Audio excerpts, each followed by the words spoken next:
Hi everyone! Long time, no video. Nobody's put on videos. Come on people, I know you have lives, but try, because I don't want to be the only one on here. There's an airplane.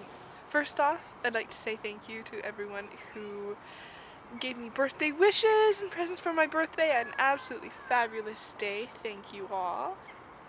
Yeah. I don't know if I want my private life on the internet, so that's all I'm gonna say to the internet at large. Hello, internet at large. Also known as Asha and Mom and Dad. Hi, Mom and Dad, Grandma. I wanted to talk today about some of the little peculiarities I've been finding about Scotland. And I'm not sure if I'm the weird one or if Scotland's weird, so let me know about this different stuff, because it might be Canada that's weird and the rest of the world is normal. The first thing that I noticed that I wasn't expecting to be different, now you expect the accents and the food and stuff like that to be different, but the bathrooms, it's not a guarantee that the girls' and boys' bathrooms will be right next to each other. I've always taken this for granted. I always thought ladies and gents right next to each other, but this is not the case in some cases because the building is old and they didn't have the right plumbing. But for some reason, like, okay, the Butchert Center, it's our student association building.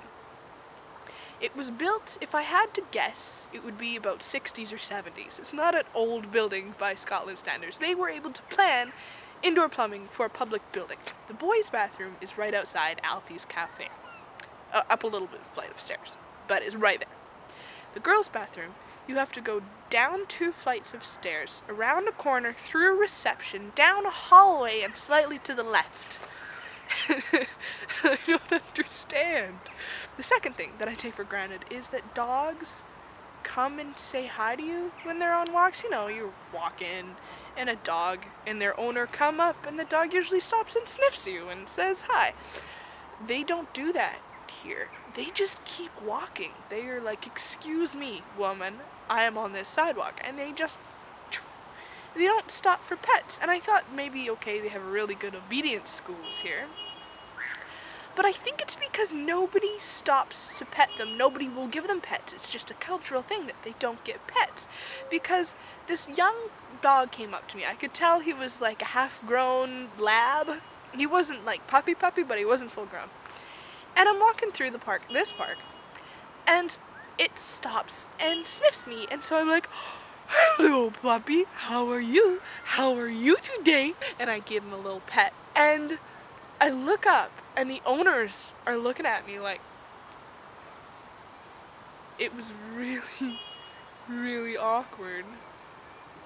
So I think that's a cultural thing, is you don't pet anybody else's dog. I had another tea.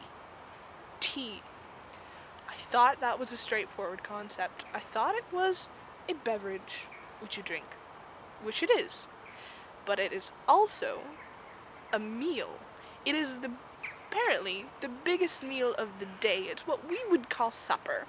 But they also have supper. They have, okay, like tea. Somebody was trying to explain this to me. Tea is like between 4 and 6, 4 to 5, 5 to 6, that kind of thing. And then supper is later. And tea is the biggest meal of the day. And supper's kind of small. But you can also have Sunday dinners.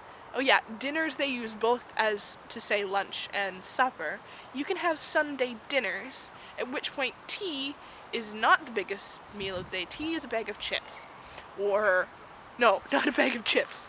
Bag of crisps and a glass of milk, like it's not.